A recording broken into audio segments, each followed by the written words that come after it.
The member for Ryan. Thank you very much, Mr Speaker. My question is to the Treasurer. Will the Treasurer outline to the House how the Morrison government's strong economic management and fiscal discipline is helping to make the Australian economy more resilient during the pandemic crisis, while also continuing to provide the essential services that Australians rely on? The Treasurer. Well, thank you, Mr Speaker, and I thank the member for Ryan for his question and acknowledge his extensive experience in local government, with the biggest local government of all, Brisbane City Council, before coming to this place.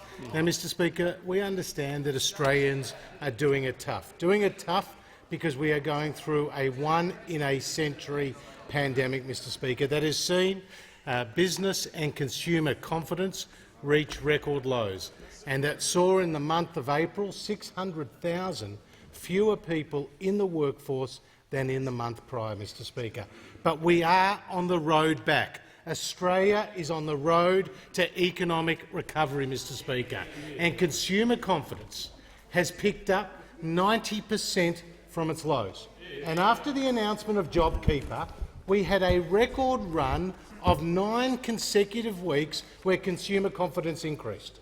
And business confidence has picked up 70% of its lows, Mr Speaker. We saw a record 25-point jump in business confidence recently, and in the March national accounts we saw a particularly strong result for mining investment, Mr Speaker, up 10.3% through the year.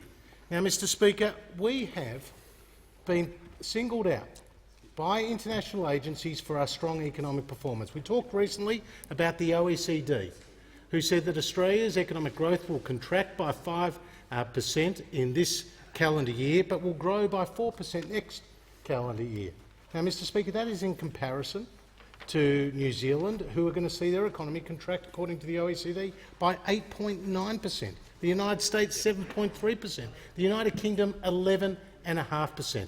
And the reason why we've been able to deliver a strong economic performance is because of the $260 billion of economic support that we've provided, like the cash flow boost, like the extended instant asset write-off, and like the JobKeeper program. The JobKeeper program, which is supporting Lisa Stevens in her gym business in Indooroopilly, Mr Speaker, F45, a gym that she said has been able to be kept open because of the JobKeeper program, and supported the 5 staff in Indooroopilly, Mr Speaker, with this gym. And hundreds of thousands of businesses right across the country are also benefiting, millions of workers, as a result of our JobKeeper program. Now, this was only possible because of the strong economic position Australia had as we entered into this crisis, including balancing the budget for the first time in 11 years, Mr Speaker.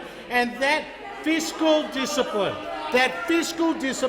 gave us the financial firepower to respond. Now, Mr Speaker, there's no money tree.